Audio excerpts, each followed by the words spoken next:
Hi, Jack Canfield here. Welcome back to another segment of Talking About Success. My next guest, Tammy DeMirza, is a wonderful being that I've had the pleasure to get to know really well. And I'm so excited to be interviewing her today. She has this incredible book called The Inmate and the Medium. Subtitle is A True Story About Loss, Love, and Freedom. We're going to talk about this, and we're going to talk about other things as well. But let's start by talking about this book. You wrote this book, and what's it about? And what can we expect to get from reading it? Okay. I wrote that book because it is an actual true story. It's a memoir of me doing a reading for an inmate who was serving a 50-year sentence for trafficking tons of marijuana. And I left everything I knew, everyone I had. I moved to Florida, and I walked into the walls of prison to do the spiritual work with him to help him get free on the inside, so that the prison gates would have to open, and he walked out years before he was supposed to be released. So is the premise, if he's free inside, the things outside can no longer block him, and therefore it has to open up and let him out, in a sense? The physical has to obey. So the work is actually about getting in alignment with that and freeing oneself. So the process of getting Phil free was the 495 visits. And then the last day before he got his release date, I told him, I said, guess what? You've done 51% of the work. You'll get your release date tomorrow. And at 2 o'clock the next day, he called and said, guess what? I have my release date. That's wonderful. Yeah. That's wonderful. Now, me as a reader, I read this. How's it going to benefit me? Even though it's a memoir, I do a lot of teachable moments in there. Mm-hmm. I'm really describing what the spiritual journey is. I also go through so many miracles and issues in the process of this 5 years with Phil. I became homeless. He introduced me to someone that was very much like a Bernie Madoff, and he stole everything I had. And I was homeless in the process. This is a story teaching people about when you go through these trials and tribulations, if you look at them as an opportunity for you to grow and not just taking things so personally, then you can get free and you can overcome any predicament that you have in your life. And this book is just the evidence of me doing that work. Now, when you talk about being homeless, were you living under a bridge? Were you, what was that homeless meaning? You were going couch surfing from friend to friend, or what? I was honestly asked, will you move? And then I would say, where do you want me to move? Will you move to the villages, or will you move somewhere? I'll provide the way. You were asked by? I was asked by Spirit. Spirit, okay. By God, Spirit, Source, mm-hmm. ever how you want to term that. I was so close in communication in the process of my life. It started when I was 11. And I was so close in communication that I just knew, we want you to move. And I would say, where do you want me to move? And then I would hear the exact place, or an opportunity would open up the very next day. I ended up living, part of this book shares about Peter and Jan, who were in the Villages, Florida, who ended up living in their home.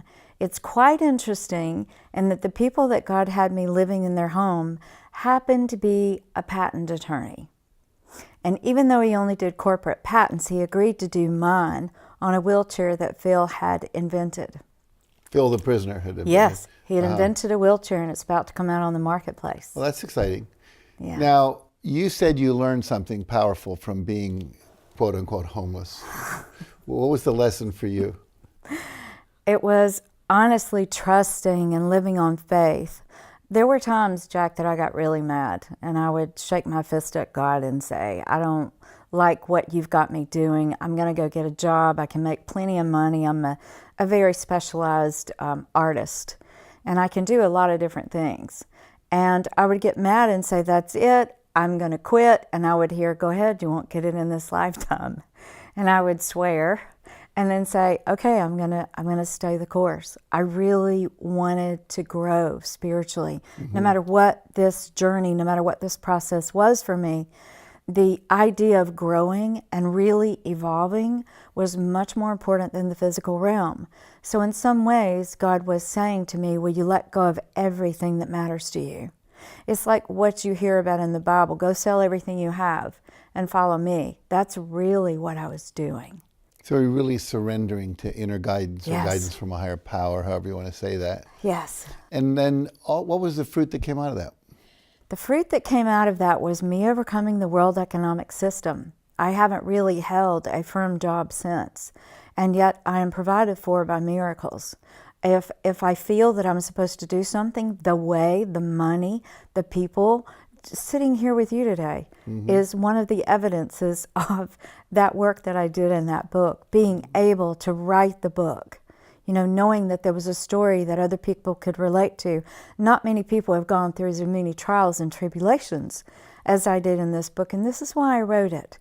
I want everybody to know that I am natural and normal like they are, even though I have a connection and I can just talk to God about it.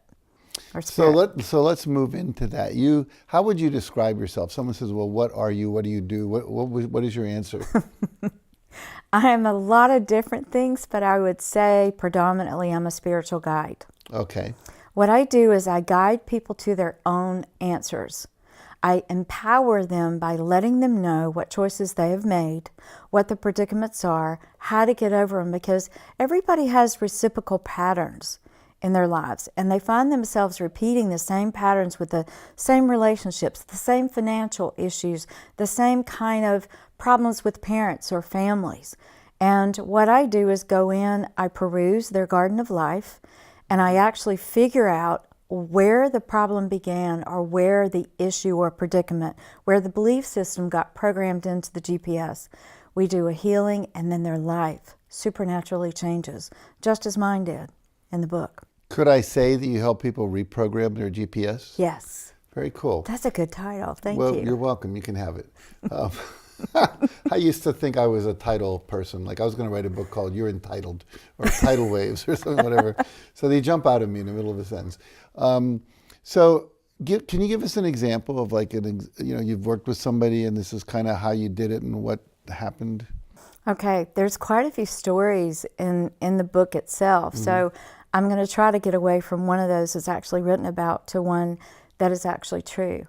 There was a lady in the villages that I was working with that was quite famous. She had a birthing technique, and when she came in, Jack, I said, you've been in the hospital for 3 years. You're not going to go blind right now. And I told her that her back was hurting, and she said, no, it's my left arm, and her left arm was in a sling. I reached down behind the back, the heat started coming out of the palm of my hand, and immediately her arm was not only not hurting anymore, but she was able to move it. The next day she came to an awareness gathering, and she no longer had the sling around her arm. 2 weeks later, she called me and said, my granddaughter's in trouble, and she needs some help. Would you tap in and ask your guides, ask your team, ask God, ask Source, what to tell the doctors?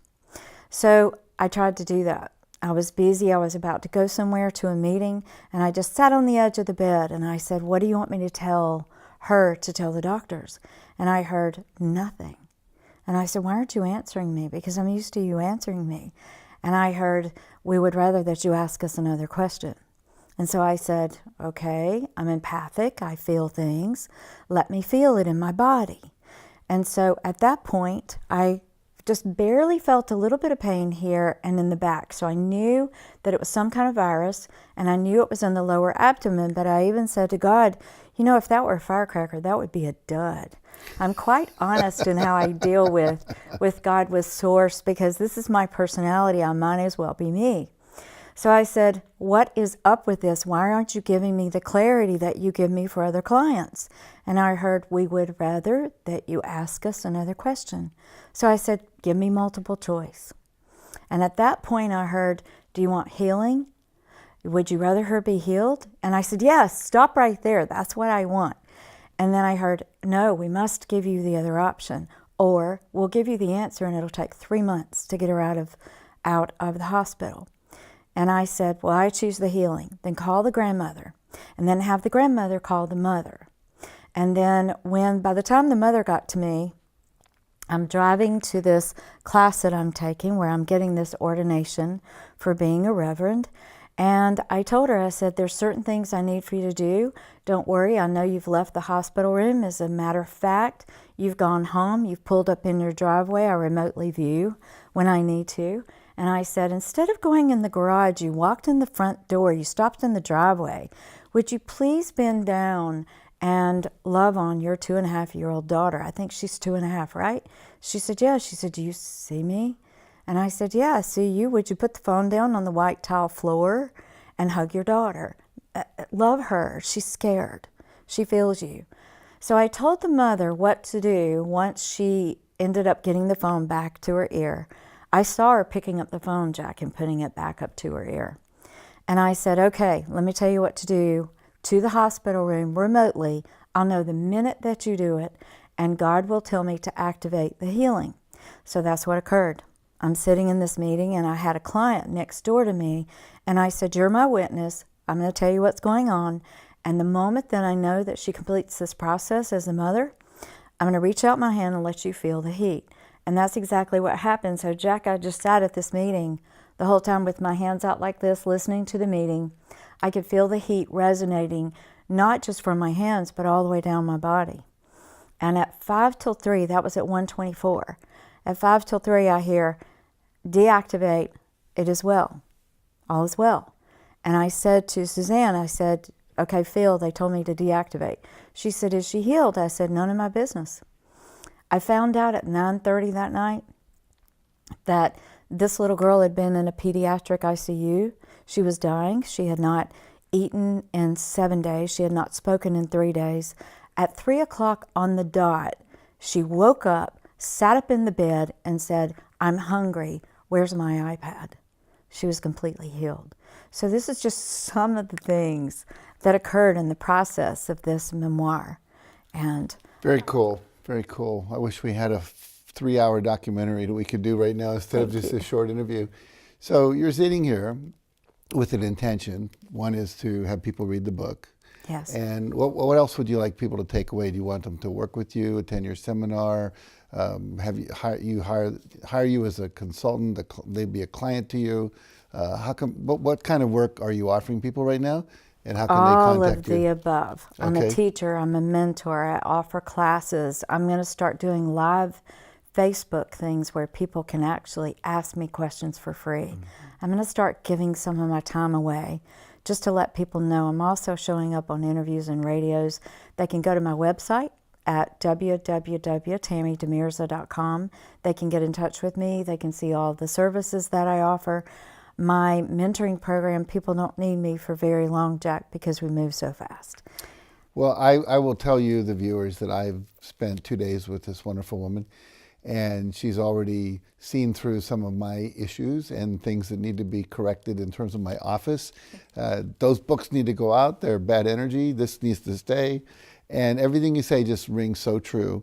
And I've watched you interact with some other people and be very enlightening and healing and spot on. So I trust you, and I would encourage you to do the same. So if you've got something you'd like to work through or release, if there's a pattern that's holding you back consciously or unconsciously, I highly recommend her. So the book, The Inmate and the Medium, The Woman, Tammy DeMirza, and it's up to you to take the next step. So the only thing that ever changes your life are the decisions you make and the actions you take. So now you have another option to take it to the next level. So thank you for joining me. Thank you. And thank you for joining me. We'll see you next week.